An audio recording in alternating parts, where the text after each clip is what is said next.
Panasnya Bunga Mekar, karya Singgi Hadi Mintarja. Jilid 31.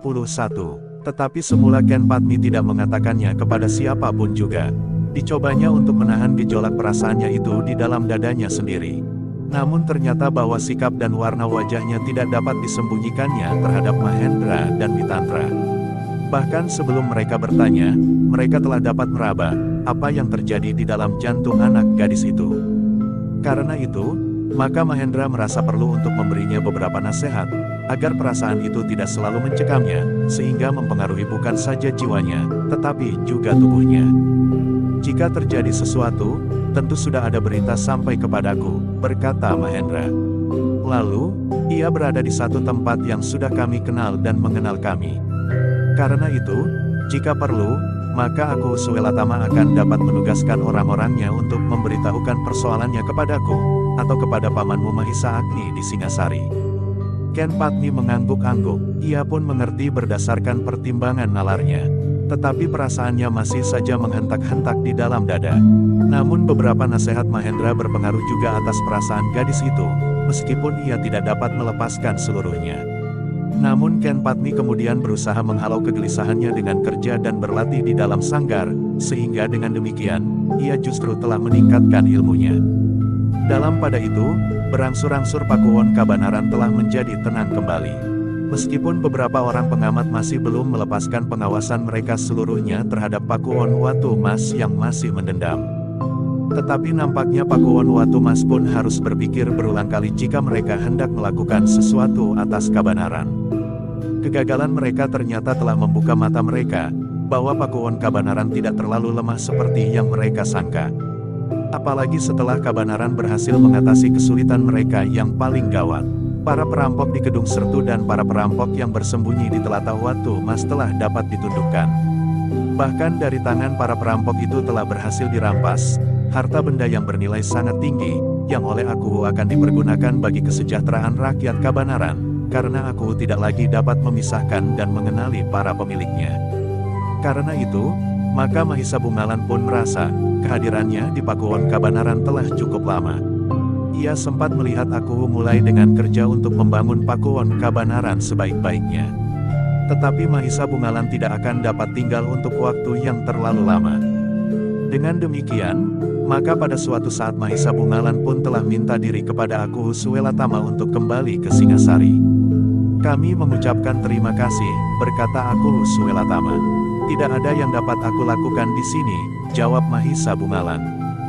Banyak pendapatmu yang sangat menguntungkan bagi penyelesaian persoalan yang kita hadapi. Terutama para perampok di Kedung Serta dan di hutan perbatasan, jawab aku. Aku hanya seorang di antara sekian banyak orang di sini, berkata Mahisa Bungalan. Lalu, aku mengucapkan selamat atas kerja yang sudah dimulai oleh Pakuwon ini. Namun demikian aku tidak boleh lengah. Mungkin pada satu saat Watu Mas akan mengejutkan Pakuwon Kabanaran. Mungkin Pangeran Indrasunu akan datang kembali ke Pakuwon Watu Mas dan menggelitik aku di Watu Mas untuk membalas dendam atas kekalahannya. Kami akan berhati-hati, jawab aku Suwelatama. Kami akan tetap menempatkan pasukan di perbatasan, meskipun tidak sekuat yang pernah kita lakukan. Namun kami pun harus mempunyai sebuah pasukan khusus yang akan dapat bergerak cepat jika terjadi sesuatu. Yang lebih penting, bagaimana mempergunakan harta benda yang besar itu untuk kesejahteraan Pakuwon Kabanaran, berkata Mahisa Bungalan. Tentu, jawab aku Suwelatama. Namun kemudian dengan ragu-ragu ia berkata, namun sebenarnya lah, kau berhak atas sebagian dari harta benda itu. Mungkin padukuhanmu juga memerlukan dana untuk kesejahteraan rakyatnya. Tetapi Mahisa Bungalan menggeleng sambil tersenyum.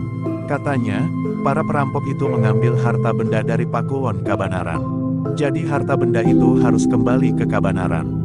Jika aku tidak lagi dapat menemukan para pemiliknya, maka aku akan dapat mempergunakannya bagi kesejahteraan Pakuwon ini pada umumnya. Tetapi kau membantu mendapatkan harta benda itu kembali, jawab aku. Sekali lagi Mahisa Bungalan menggeleng.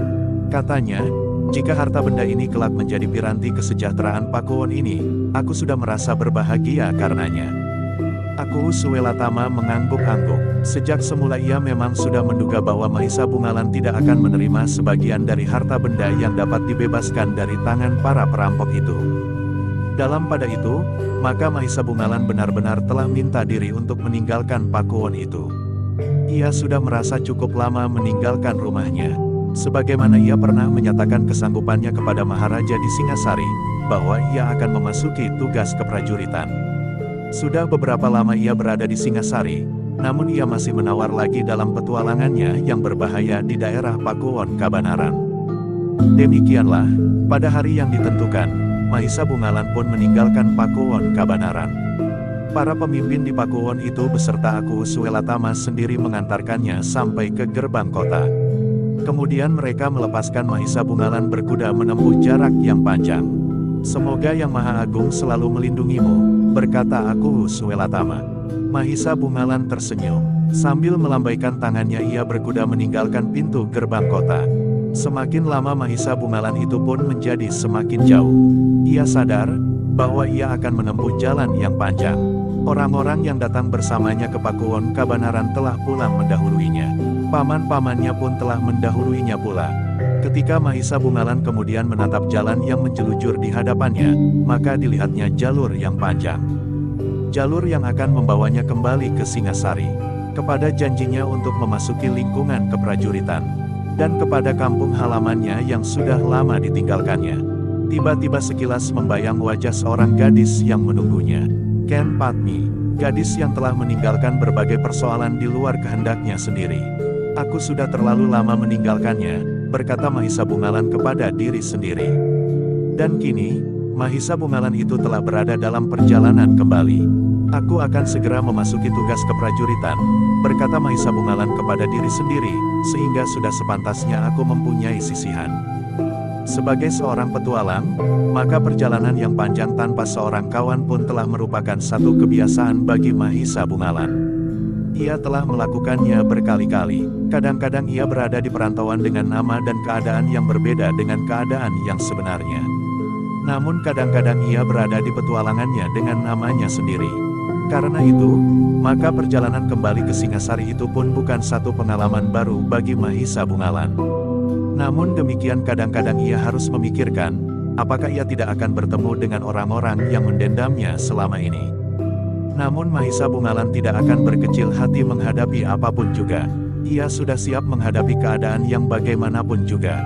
Di sepanjang jalan, Mahisa Bungalan ternyata tidak berhenti terlalu sering. Hanya jika kudanya merasa sangat letih, maka baru ia berhenti di pinggir tempat yang berair dan berumput hijau untuk memberi kesempatan kepada kudanya untuk minum dan makan rerumputan. Sementara itu, Mahisa Bungalan sendiri juga mendapat kesempatan untuk beristirahat.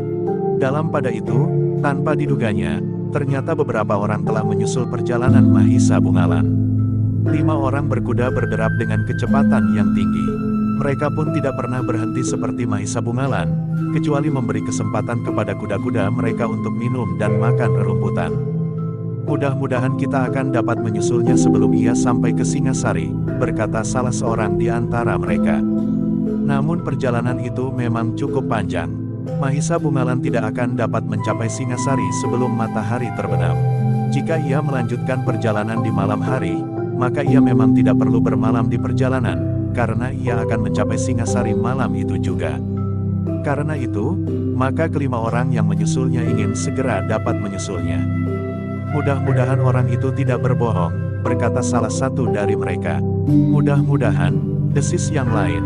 Lalu, "Tetapi aku kira ia memang tidak akan berbohong, karena mereka tidak mengenal siapa aku." "Ya, aku kira ia mengatakan apa adanya," berkata yang lain pula. Dengan demikian maka kelima orang itu berpacu semakin cepat. Dari seorang penjaga istana Pangeran Suelatama mereka mendapat keterangan, bahwa Mahisa Bungalan telah meninggalkan istana itu, ketika kelima orang itu datang. "Baru saja," berkata penjaga itu. "Karena itulah, maka kelima orang itu telah menyusulnya." Sebenarnya lah, perjalanan kelima orang itu lebih cepat dari perjalanan Mahisa Bungalan. Karena itu, jarak di antara mereka pun semakin lama semakin dekat, meskipun kelima orang itu tidak cepat dapat menyusulnya. "Ia seorang diri," berkata salah seorang dari kelima orang itu. "Ia terlalu berani untuk melakukannya," sahut yang lain. "Ia memang seorang pemberani, seorang petualang dan seorang prajurit sekaligus," berkata yang lain, "tetapi itu tidak berarti bahwa ia tidak dapat dikalahkan." Jika ada yang berniat jahat, maka bukan tidak mustahil bahwa Mahisa Bungalan mengalami bencana karena sikapnya sendiri. Kawan-kawan mengangguk-angguk, namun tidak seorang pun yang menjawab. Dalam pada itu, ternyata Mahisa Bungalan tidak sampai hati membiarkan kudanya menjadi terlampau letih. Ketika matahari turun ke barat, maka ia berhenti cukup lama di pinggir sebuah sungai yang tidak terlalu besar. Namun di tepian terdapat rerumputan yang hijau segar. Agar kudanya sempat beristirahat agak panjang, maka Mahisa Bungalan telah duduk bersandar sebatang pohon yang besar. Silirnya angin telah membuatnya merasa mengantuk. Tetapi Mahisa Bungalan sama sekali tidak ingin tidur. Ia ingin meneruskan perjalanan jika kudanya sudah tidak merasa letih lagi setelah beristirahat cukup lama. Dengan demikian, maka Mahisa Bungalan justru telah berdiri. Sambil menyilangkan tangannya di dada, ia telah berjalan hilir mudik di tepian.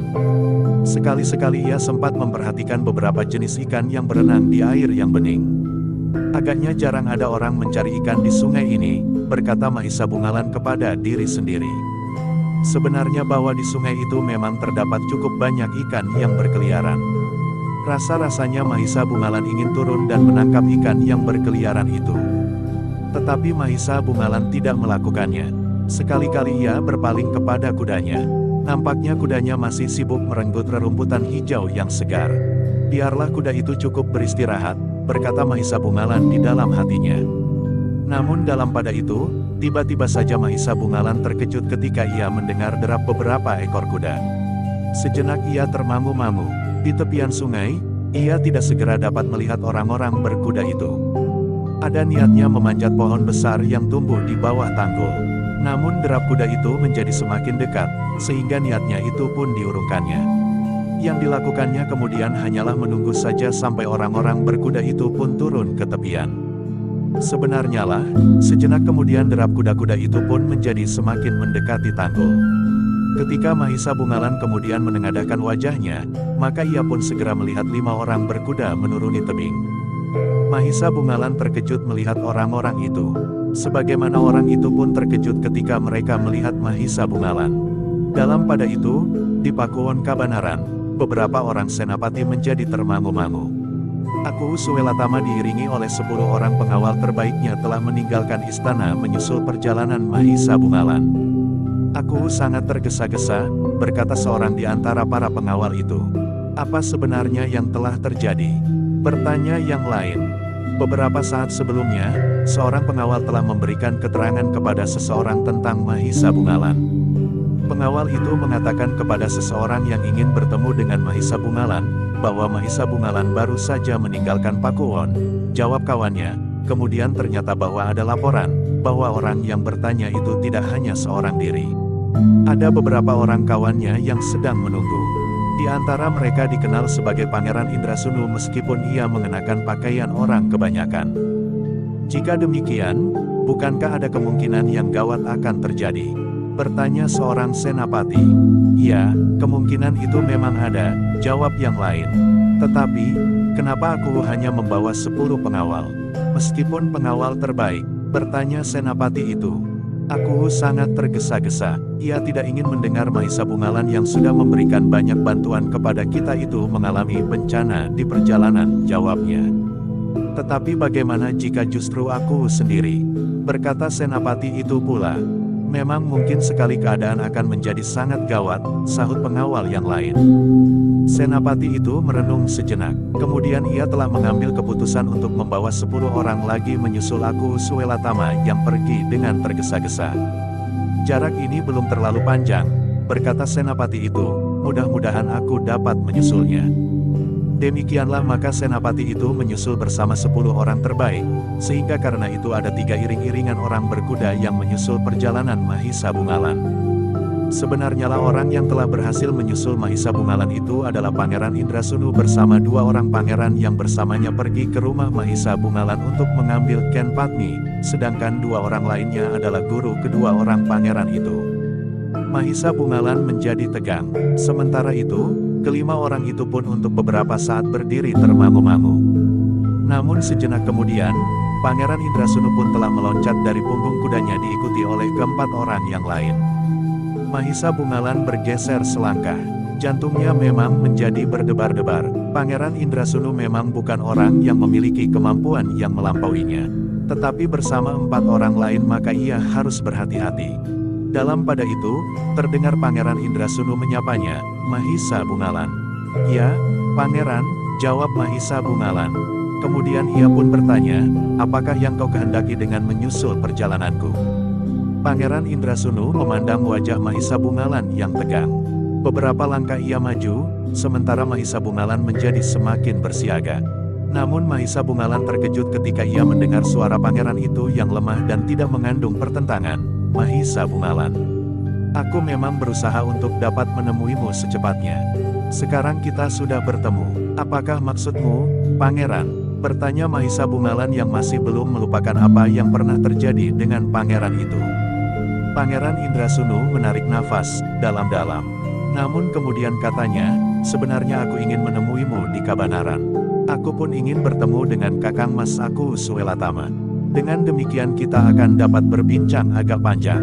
"Tetapi kau telah menyusul aku dan bertemu di sini," jawab Mahisa Bungalan. "Bagaimana jika bersama-sama kembali ke Kabanaran?" bertanya Pangeran Indrasunu. "Kita akan berbicara panjang. Bukan hanya aku dan kau, tetapi bersama Kakang Mas aku Suwelatama." Wajah Mahisa Bungalan nampak semakin tegang. Meskipun Pangeran Indrasunu tidak bersikap bermusuhan, tetapi ajakannya itu sangat mencurigakan. Karena itu maka katanya, "Pangeran, aku sudah berniat meninggalkan Kabanaran untuk kembali ke Singasari. Karena itu, aku tidak akan kembali ke Kabanaran. Aku minta dengan sangat, Mahisa Bungalan," berkata Pangeran Indrasunu, "aku ingin membersihkan persoalan yang pernah terjadi di antara kita. Di antara aku dan kau, di antara aku dan Kakang Mas Pangeran Suwelatama yang menjadi aku di Kabanaran." Mahisa Bungalan mengerutkan keningnya, tetapi ia tetap mencurigai sikap Pangeran Indrasunu. Katanya kemudian, "Jika memang demikian, kau dapat melakukannya sekarang. Kemudian kau pergi menghadap Pangeran Suwelatama yang menjadi aku di Kabanaran." "Persoalannya saling berkaitan," berkata Pangeran Indrasunu, "karena itu, aku minta dengan sangat." Tetapi Mahisa Bungalan yang tetap mencurigai Pangeran Indrasunu itu tetap berkeberatan. Katanya, "Maaf, aku sudah berniat untuk langsung pergi ke Singasari. Jangan paksa aku untuk kembali." Pangeran Indrasunu termangu-mangu. Sekilas ia berpaling kepada kedua orang pangeran yang lain dan kepada guru mereka. "Jika Angger Mahisa Bungalan berkeberatan kembali ke Kabanaran, apa boleh buat," berkata salah seorang guru dari kedua orang pangeran itu. "Apakah aku harus mengatakannya sekarang?" bertanya Pangeran Indrasunu. "Ya, terpaksa sekali," jawab orang itu. Mahisa Bungalan yang kurang mengerti tentang niat mereka, telah mempersiapkan diri sepenuhnya. Jika terjadi sesuatu, maka ia sudah siap menghadapinya. "Mungkin kau akan menganggap bahwa aku tidak mengenal unggah-unggah," berkata Pangeran Indrasunu, "tetapi aku kira, aku pun tidak dapat mengikutimu pergi ke Singasari meskipun jarak antara tempat ini ke Singasari dan Kabanaran tidak lagi terpaut banyak. Apakah sebenarnya yang ingin kau lakukan?" bertanya Mahisa Bungalan kemudian. Pangeran Indrasunu masih termangu-mangu. Namun kemudian ia telah memaksa diri untuk berkata, "Mahisa Bungalan, aku sebenarnya ingin berbicara dengan sungguh-sungguh. Tetapi jika kau tak berniat untuk kembali ke Kabanaran, maka biarlah aku berbicara di sini. Tetapi marilah, kita berbicara sambil duduk. Mungkin kata-kataku akan menjadi lebih teratur." Mahisa Bungalan mengerutkan keningnya, namun ternyata Pangeran Indrasunu tidak menunggunya. Ialah yang kemudian duduk di bawah pohon, sementara kedua orang pangeran yang lain dan kedua orang gurunya telah mengikutinya pula. Mahisa Bungalan tidak dapat berbuat lain. Ia pun kemudian duduk pula di sebelah Pangeran Indrasunu meskipun ia masih tetap berhati-hati. "Mahisa Bungalan," berkata Pangeran Indrasunu kemudian, "aku tahu bahwa sampai saat ini kau masih tetap mencurigai aku. Bagimu aku adalah orang yang tidak dapat dipercaya lagi. Apalagi apabila kau sudah mendengar apa yang aku lakukan atas keluargamu." "Apa yang telah kau lakukan?" Mahisa Bungalan justru bertanya. Pangeran Indrasunu termenung sejenak, seolah-olah ia sedang mengingat-ingat apa yang pernah dilakukannya. Baru sejenak kemudian ia berkata, "Kami telah datang ke rumahmu. Seandainya hal ini tidak aku katakan, maka kau akhirnya akan mendengarnya juga." "Apa yang telah kau lakukan?" Bertanya Mahisa Bungalan yang mulai menjadi tegang. Pangeran Indrasunu menarik nafas dalam-dalam. Ia pun kemudian mulai menceritakan apa yang telah dilakukannya di rumah Mahendra. Mahisa Bungalan mendengarkan dengan jantung yang berdebar-debar. Wajahnya menjadi panas dan jari-jarinya mulai bergetar. Namun akhirnya Pangeran Indrasunu itu pun menceritakan bagaimana ia dihadapkan kepada sikap Mahendra yang telah meluluhkan segala macam sifat di dalam dirinya. Aku telah tersiksa oleh sikap itu, berkata Pangeran Indrasunu. Rasa-rasanya hukuman yang diberikan oleh Paman Mahendra itu adalah hukuman yang tidak ditanggungkan lagi. Mahisa Bungalan memandang wajah Pangeran Indrasunu sejenak. Rasa-rasanya ia memang melihat kelainan pada wajah pangeran yang dibencinya itu. Sehingga karena itu, telah tumbuh pula kepercayaannya bahwa Pangeran Indrasunu telah berbicara sebenarnya. Mahisa Bungalan, berkata Pangeran Indrasunu kemudian, aku berjanji untuk bertaubat. Aku tidak akan mengulangi lagi tingkah lakuku yang sesat itu. Selebihnya, Paman Mahendra memang minta agar aku minta maaf kepadamu. Tetapi aku pun berpendirian, bahwa aku harus minta maaf juga kepada Kakang Mas aku di Kabanaran. Mahisa Bungalan menarik nafas dalam-dalam. Tetapi ia masih bertanya, apakah aku dapat mempercayaimu? Mahisa Bungalan, berkata Pangeran Indrasunu kemudian, kedua orang ini adalah saudara-saudaraku. Dua orang pangeran seperti aku. Sedang dua orang tua itu adalah guru mereka. Mereka adalah saksi dari kata-kataku. Mereka pun telah menganjurkan kepadaku dan kedua orang muridnya, untuk mengakhiri petualangan yang kasar ini, karena keduanya pun pernah mengalami pahitnya tingkah laku kami. Mahisa Bungalan mengangguk-angguk. Ia semakin mempercayai kata-kata Pangeran Indrasunu meskipun bukan berarti bahwa ia harus meninggalkan kewaspadaannya. Bagaimanapun juga, sisa-sisa kecurigaan masih ada di dalam diri Mahisa Bungalan. Namun dalam pada itu, mereka telah dikejutkan oleh derap kaki kuda. Lebih banyak dari derap kaki kelima ekor kuda yang telah menyusul Mahisa Bungalan sebelumnya. Siapa? Mahisa Bungalan yang telah meloncat berdiri, apakah kau berbuat curang? Sama sekali tidak, Pangeran Indrasunu telah berdiri diikuti oleh orang-orang lain. Katanya lebih lanjut, jika mereka berniat buruk, aku berdiri di pihakmu.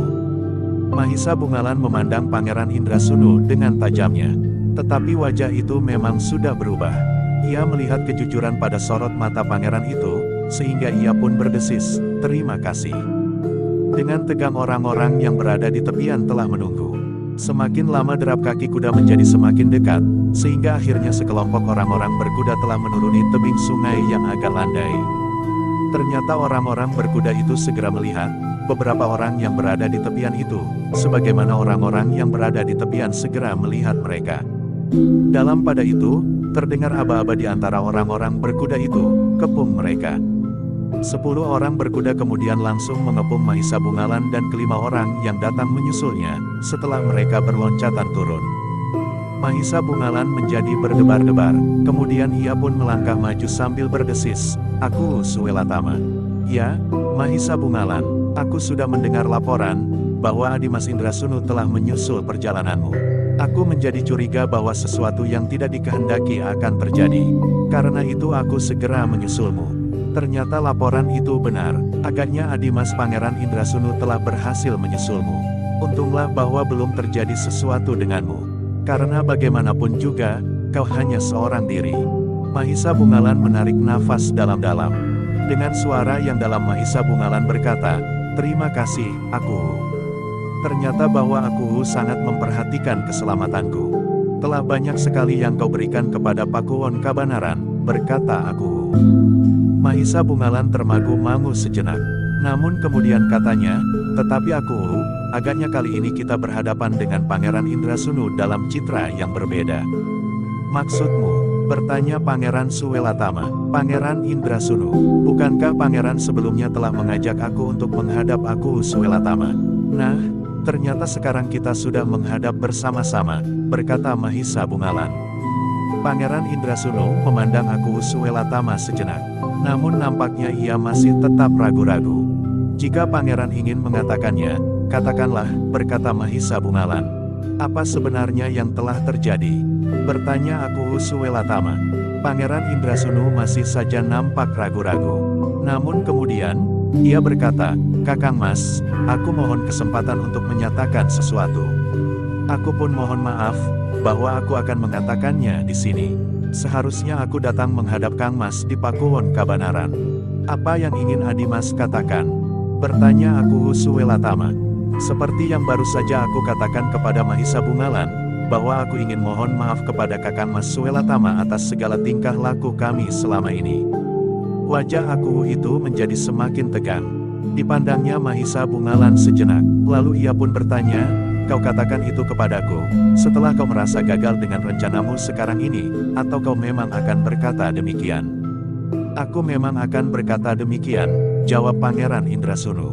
Demikian tiba-tiba, bertanya aku Suwelatama. Bukan tiba-tiba, sesuatu telah terjadi, dan agaknya jiwaku telah berguncang karena peristiwa itu, sehingga aku memutuskan untuk mengambil satu sikap baru dalam hidupku yang tersisa. Aku Suwelatama tidak segera mempercayainya. Bahkan kemudian ia berkata kepada Mahisa Bungalan, jangan terlalu cepat mempercayainya. Yang dilakukan oleh Adimas Indrasunu selama ini telah cukup membuat kepalaku pening. Ia sudah menceritakan apa yang telah terjadi atas dirinya, berkata Mahisa Bungalan, agaknya aku mulai mempercayainya. Apa yang telah terjadi? Bertanya aku Suwelatama. Pangeran Indrasunu itu pun kemudian menceritakan kembali apa yang telah dialaminya di rumah Mahendra, sehingga peristiwa itu telah menggerakkan jiwanya untuk melihat jauh menghunjam ke dalam dirinya sendiri. Akhirnya ia menemukan betapa kotornya dirinya. Aku telah berjanji, bumi dan langit menjadi saksi, berkata Pangeran Indrasunu. Aku Suwelatama menarik nafas dalam-dalam. Sambil mengangguk-angguk kecil ia berkata, nampaknya aku pun mulai percaya. Mudah-mudahan hatimu selalu mendapat terang dari Yang Maha Agung. Untunglah, segala peristiwa yang terjadi belum aku laporkan seutuhnya kepada para pemimpin di Kediri atau lebih-lebih lagi Singasari. Dengan demikian, maka Adimas masih belum terlibat ke dalam keadaan yang gawat dalam hubungan Adimas sebagai seorang bangsawan di Kediri. Terima kasih, Kakang Mas.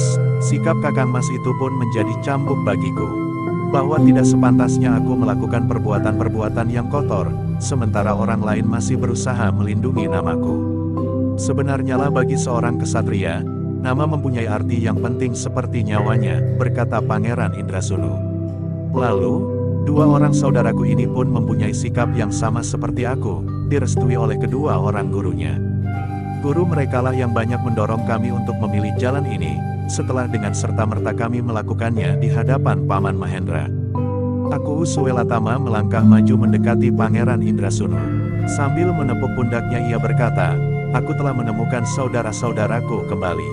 Pangeran Indrasunu menundukkan wajahnya, rasa-rasanya tenggorokannya menjadi panas. Ternyata bahwa masih banyak orang yang mempunyai jiwa yang besar, yang dengan tulus hati memaafkan kesalahan orang lain dalam suasana yang tidak menentu. Dosaku memang terlalu besar, desis Pangeran Indrasunu. Jika Adimas sudah mengakui kesalahan itu dan bertaubat, maka betapapun besarnya kesalahan, tentu akan dimaafkan, jawab Pangeran Suwelatama. Sebagaimana kau lihat, Mahisa Bungalan pun telah memaafkan kesalahanmu. Aku dan orang-orang Kabanaran pun akan memaafkanmu. Pangeran Indrasunu mengangguk, kemudian katanya kepada kedua orang pangeran yang lain, katakanlah, aku sudah minta maaf atas nama kita bertiga. Tetapi sebaiknya kalian mengucapkannya dengan mulut kalian sendiri. Kedua orang pangeran itu pun melakukannya seperti yang diminta oleh Pangeran Indrasunu. Betapapun beratnya, tetapi kedua orang pangeran itu telah melakukannya. Dalam pada itu, maka Pangeran Suwelatama pun berkata, baiklah. Jika demikian, aku ingin mempersilahkan kalian kembali ke Pakuwon Kabanaran. Aku akan menjamu kalian sebagai tamu-tamuku yang paling terhormat. Terima kasih, Mahisa Bungalanlah yang menjawab. Aku kira Pangeran Indrasunu dan saudara-saudara serta guru mereka akan bersedia. Tetapi aku sudah hampir separuh jalan. Aku ingin meneruskan perjalanan ini ke Singasari. Sayang sekali, berkata Pangeran Indrasunu, aku juga sudah minta kepada Mahisa Bungalan untuk kembali ke Kabanaran. Sebelum aku tahu bahwa Kakang Mas Akuhu akan menyusul aku ingin menghadap, sekaligus menyampaikan kepada Mahisa Bungalan permintaan maaf atas segala tingkah lakuku yang sudah banyak mengganggu. Aku sudah terlalu lama meninggalkan Singasari, berkata Mahisa Bungalan, keluargaku pun tentu sudah bertanya-tanya tentang keselamatanku. Sedangkan aku masih harus bertanggung jawab atas petualanganku ini kepada Maharaja Singasari, karena aku sudah beberapa kali menunda kesanggupanku untuk menjadi seorang prajurit di Singasari. Jadi kau benar-benar tidak dapat kembali ke Kabanaran? Bertanya aku di Kabanaran. Terima kasih, aku. Bukan maksudku menolak, tetapi aku mohon diri untuk melanjutkan perjalanan, jawab Mahisa Bungalan. Aku di Kabanaran mengangguk-angguk. Lalu katanya, baiklah, sekali lagi aku mengucapkan terima kasih atas segala bantuan yang tidak ternilai harganya bagi Kabanaran. Tidak ada yang pernah aku lakukan dalam arti yang sebenarnya, berkata Mahisa Bungalan. Dengan demikian, maka mereka pun kemudian telah berpisah. Aku Suwelatama kembali ke Kabanaran bersama Pangeran Indrasunu, kedua pangeran yang lain serta guru-guru mereka, sementara Mahisa Bungalan meneruskan perjalanannya ke Singasari. Dalam pada itu, aku Suwelatama dan iring-iringannya telah dikejutkan oleh iring-iringan yang lain lagi. Namun ternyata mereka adalah pengawal-pengawal yang setia yang mencemaskan keadaannya. Terima kasih, berkata aku Suwelatama, tetapi semuanya sudah selesai. Tidak ada kekerasan yang terjadi. Sedangkan aku telah menemukan saudara-saudaraku kembali. Senapati yang memimpin para pengawal yang menyusulnya itu kurang mengerti. Namun kemudian di perjalanan kembali ke Pakuwon, kawan-kawan yang mengikuti aku itu pun dapat menceritakan apa yang telah terjadi. Senapati itu mengangguk-angguk. Katanya, syukurlah. Jika demikian, maka orang-orang Watumas tidak akan melanjutkan niatnya menyerang Kabanaran jika ia mendengar pengakuan Pangeran Indrasunu. Mereka tentu mengira bahwa Pangeran Indrasunu telah berubah sikap dan justru membantu Kabanaran. Dengan demikian maka kekuatan mereka harus mereka nilai kembali. Mudah-mudahan, sahut yang lain. Kemudian ia pun melanjutkan, tetapi aku di Watumas adalah orang-orang yang keras hati. Ia akan dapat menilai kembali keuntungan atas dasar nalar dan mungkin melihat kembali persoalan yang sebenarnya dihadapi dalam hubungannya dengan Kabanaran, namun mungkin juga ia justru telah mendendam. Jika demikian maka ia akan membuat persiapan yang jauh lebih baik dari pernah yang dilakukannya. Kawannya menarik nafas dalam-dalam, kemudian jawabnya, sebaiknya kita memang harus berhati-hati menghadapi aku di Watumas. Kekerasan hatinya kadang-kadang telah melepaskannya dari penalaran yang bening, sehingga tingkah lakunya dikuasai oleh perasaan semata-mata. Yang lain mengangguk-angguk, nampaknya penilaian mereka terhadap aku di Watumas telah selesai. Namun dalam pada itu, sebenarnya lah semua yang dipercakapkan itu sedang bergejolak pula di hati aku di Kabanaran. Ia melihat aku di Watumas dari segala segi, kelemahannya tetapi juga kekerasan hatinya. Aku Suwelatama pun sedang memikirkan kemungkinan-kemungkinan seperti yang sedang dipercakapkan oleh pengawal-pengawalnya itu. Namun ia tidak mengatakannya kepada orang lain. Ia masih berusaha untuk membuat pertimbangan-pertimbangan sendiri. Sementara itu, Mahisa Bungalan pun sedang dalam perjalanan ke Singasari. Matahari yang turun ke barat pun menjadi semakin rendah. Ketika langit menjadi buram, Mahisa Bungalan sedang berpacu semakin cepat menuju ke Singasari. Namun peristiwa yang baru saja terjadi, rasa-rasanya membuat hatinya menjadi semakin lapang. Ternyata bahwa Pangeran Indrasunu yang sesat itu telah menemukan jalan kembali. Namun dalam perjalanan kembali itu, Mahisa Bungalan menjadi ragu-ragu. Apakah ia akan menuju ke Singasari dan langsung menghadap Sri Maharaja di Singasari, atau kembali ke rumahnya lebih dahulu? Cerita Pangeran Indrasunu rasa-rasanya telah mendorongnya untuk langsung pulang ke rumah untuk melihat apakah yang dikatakan oleh Pangeran Indrasunu benar. Tetapi menilik cerita pangeran itu, diketahuinya bahwa Mahisa Agni tidak berada di rumahnya. Akhirnya Mahisa Bungalan memutuskan untuk singgah di Singasari, tetapi tidak langsung menghadap Sri Maharaja. Ia hanya akan menemui pamannya Mahisa Agni dan bertanya kepadanya, apakah ia mengetahui apa yang telah terjadi. Didorong oleh keinginannya untuk segera menceritakan peristiwa yang telah terjadi itu, maka ia pun kemudian memacu kudanya semakin cepat. Mahisa Bungalan rasa-rasanya tidak ingin berhenti sama sekali, seandainya ia tidak mengingat keadaan kudanya. Namun dalam pada itu, kudanya yang berpacu telah banyak menarik perhatian orang yang melihatnya. Bahkan jika ia terpaksa melewati jalan-jalan padukuhan, meskipun setiap kali ia berusaha untuk memperlambat kudanya, namun masih juga menimbulkan berbagai pertanyaan. Ketika malam turun, maka orang-orang yang sudah berada di balik pintu rumahnya, terkejut mendengar derap kuda yang berlari di sepanjang jalan di depan regol halaman rumah mereka. Tetapi Mahisa Bungalan tidak dapat memilih kemungkinan lain. Ia ingin segera tiba di Singasari dan bertemu dengan Mahisa Agni. Meskipun lewat tengah malam sekalipun. Ternyata perjalanan Mahisa Bungalan tidak mengalami gangguan apapun. Ketika ia sampai di regol kota raja sebagaimana diperhitungkan, lewat tengah malam, maka para penjaga regol pun telah menghentikannya. Namun ternyata bahwa ada di antara para prajurit itu yang telah mengenal Mahisa Bungalan. Karena itu, maka dengan heran ia bertanya, "Kau baru datang sekarang, Mahisa Bungalan?" "Ya," jawab Mahisa Bungalan. "Orang lain telah datang beberapa lama," berkata orang itu pula. "Aku masih mempunyai kewajiban," jawab Mahisa Bungalan. "Dan sekarang tugasmu sudah selesai." Mahisa Bungalan menjadi gelisah.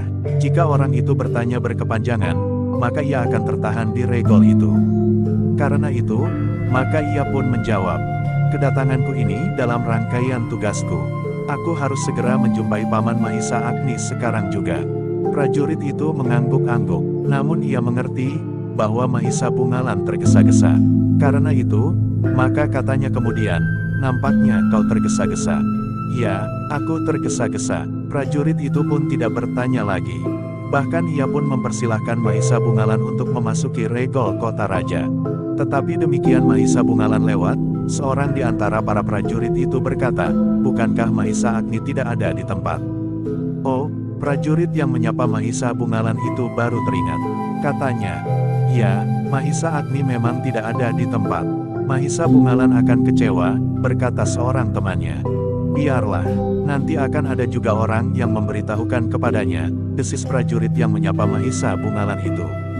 Sebenarnya lah Mahisa Agni tidak ada di tempat. Ketika Mahisa Bungalan sampai ke regol butulan istana Singasari, maka prajurit yang bertugas pun terkejut melihat kehadirannya dengan tergesa-gesa. "Mahisa Bungalan," sapa prajurit itu. "Ya, kau datang pada malam begini," berkata prajurit itu. "Ya, aku harus segera menghadap Paman Mahisa Agni," jawab Mahisa Bungalan. Prajurit itu pun kemudian mempersilahkan Mahisa Bungalan masuk. Namun katanya, tetapi Mahisa Agni tidak ada di miliknya. "Jadi Paman Mahisa Agni sedang pergi?" bertanya Mahisa Bungalan.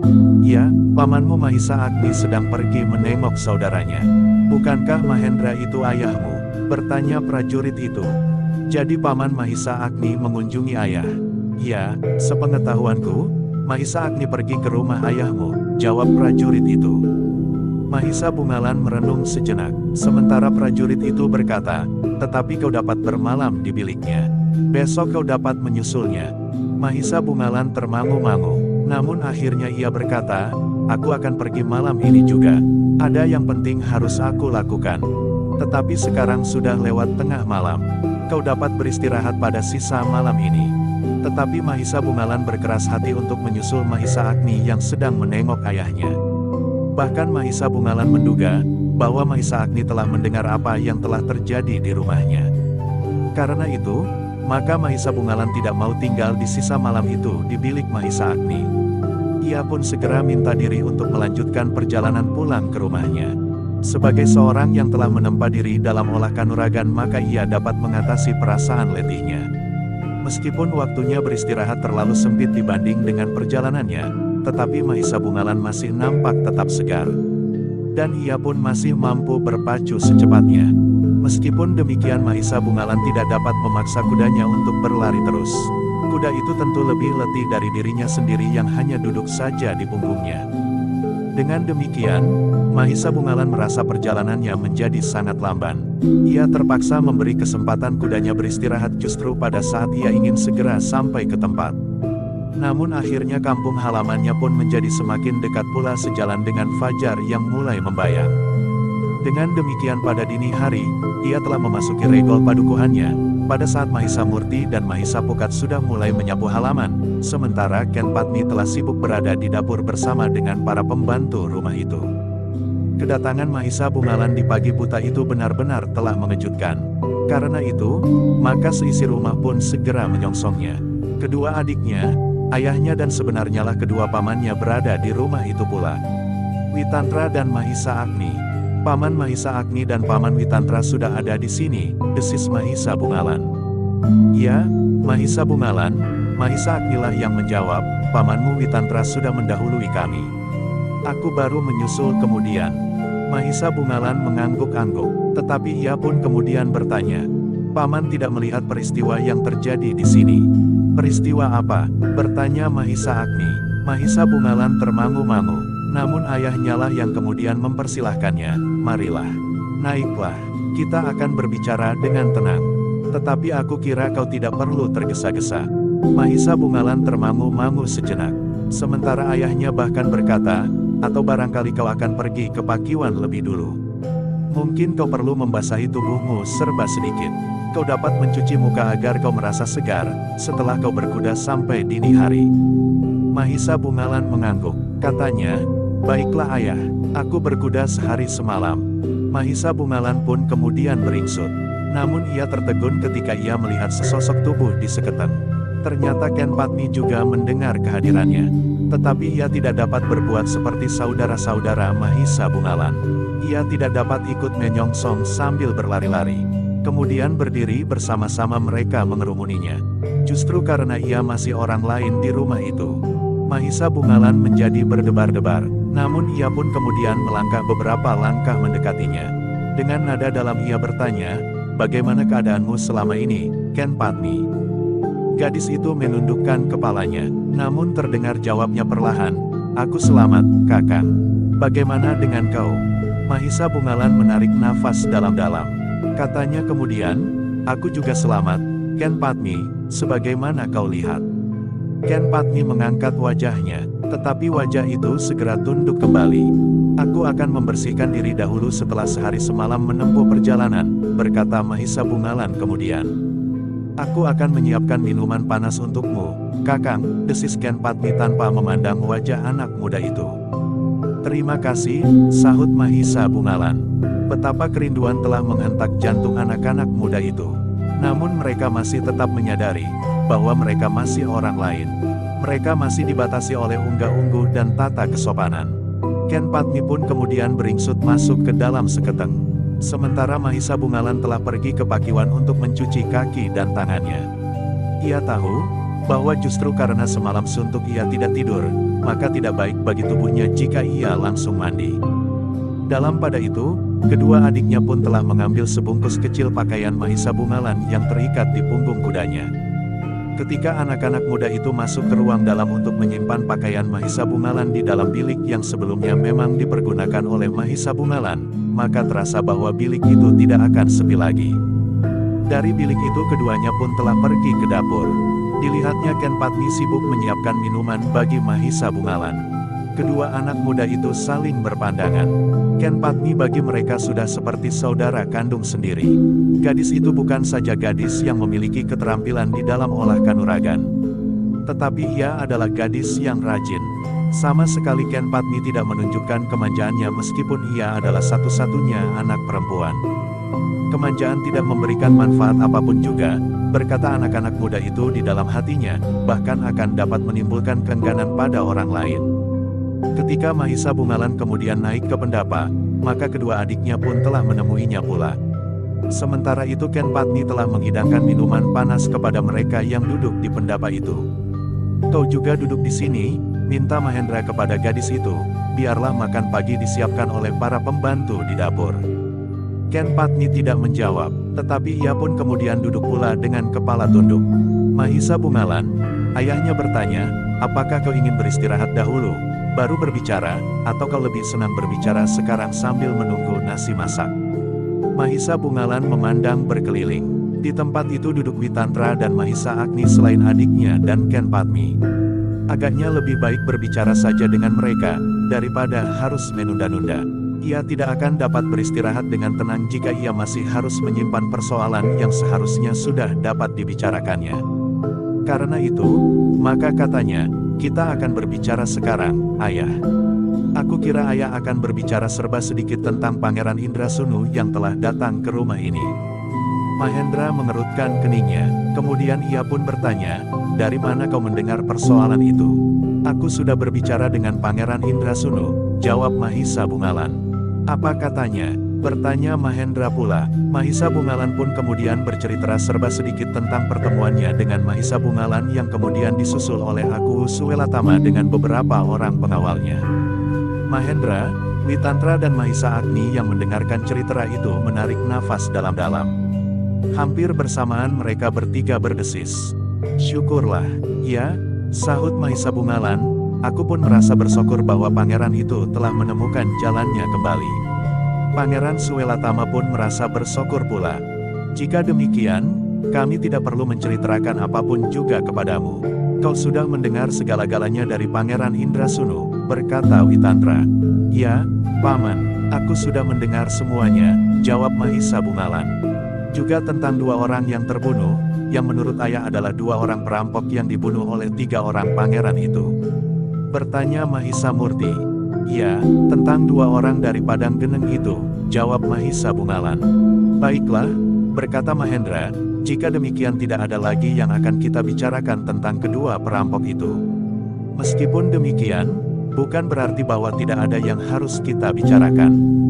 Mahisa Bungalan menundukkan kepalanya. Ia mengerti apa yang akan dikatakan oleh ayahnya. Tentu tentang Ken Padmi yang sudah beberapa lama berada di rumah itu.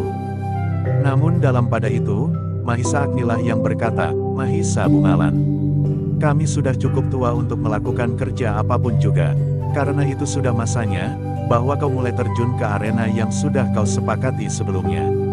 Dengan demikian, rasa-rasanya kami akan menjadi tenang jika kami pada suatu saat mengundurkan diri dari segala kegiatan, karena kau sudah menggantikan kami. Setidak-tidaknya kami akan dapat melihat kau berkembang maju dalam lapangan yang lebih pasti dari yang tempuh sekarang ini. Mahisa Bungalan menarik nafas dalam-dalam. Ia mengerti bahwa pamannya Mahisa Agni telah menghendaki agar ia ingat kembali kesediaannya untuk memasuki lapangan keprajuritan. Karena itu, maka katanya, Paman, agaknya aku memang sudah ingin menyatakan diri untuk bersedia menerima pengangkatan itu. Agaknya apa yang pantas aku lakukan, sudah aku lakukan. Syukurlah, berkata Mahisa Agni, kau akan segera pergi ke Singasari. Kau akan mendapat wisuda memangku jabatan dalam lingkungan keprajuritan. Mahisa Bungalan mengangguk-angguk sambil berkata, aku sudah siap, Paman. Nampaknya aku sudah tidak ingin bertualang kembali setelah aku menyimpan beberapa pengalaman yang dapat memberikan landasan bagi hidupku kemudian. Bagus, desis Witantra.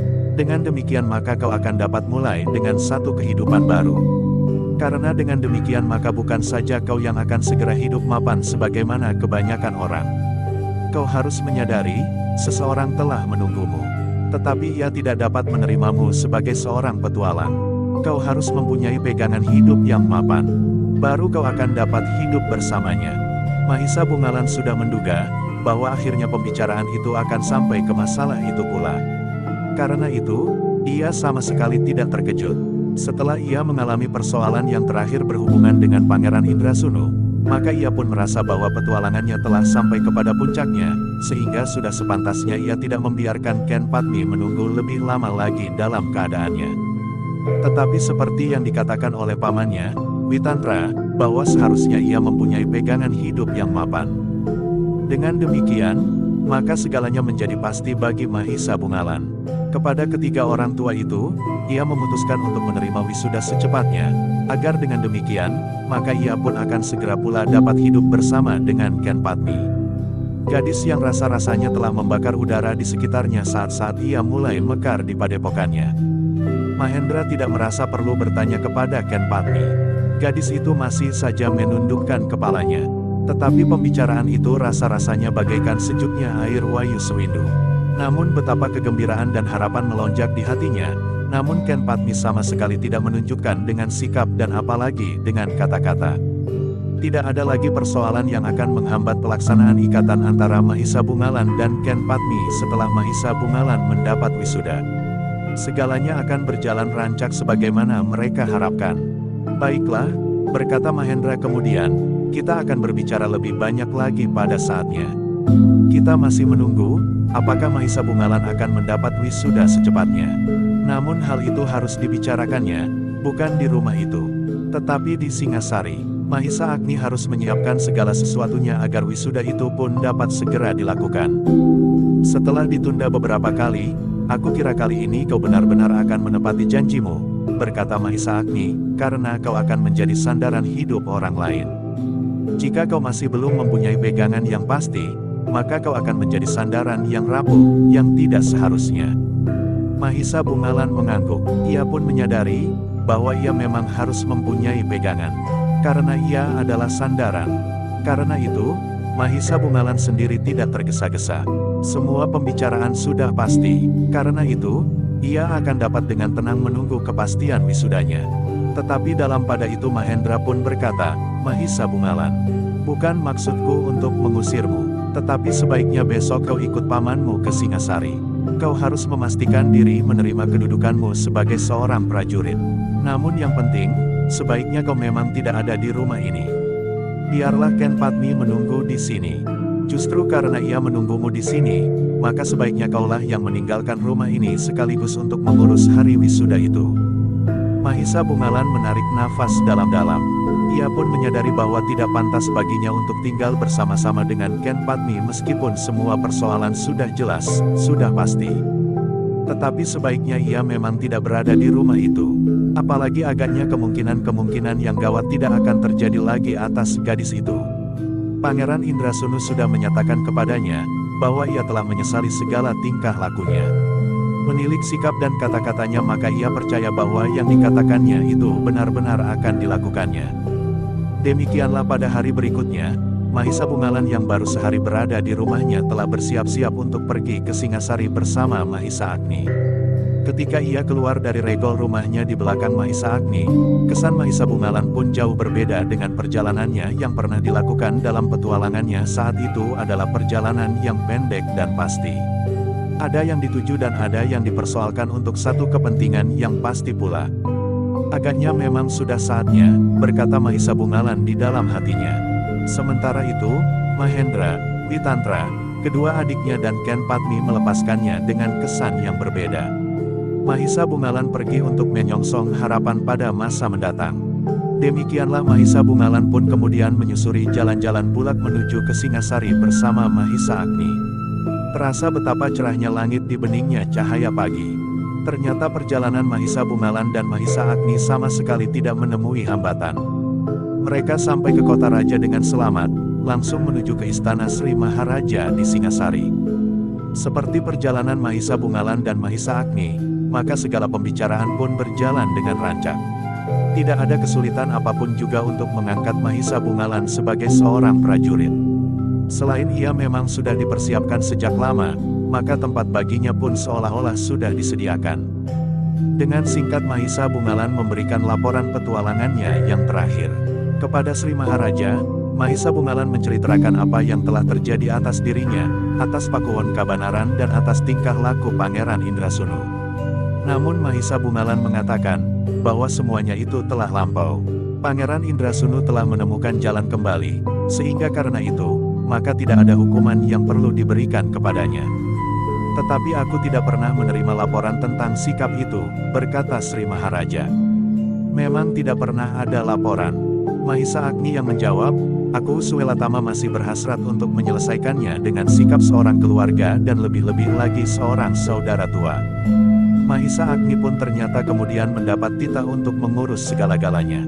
Sejak persiapan wisuda sampai kepada pelaksanaannya.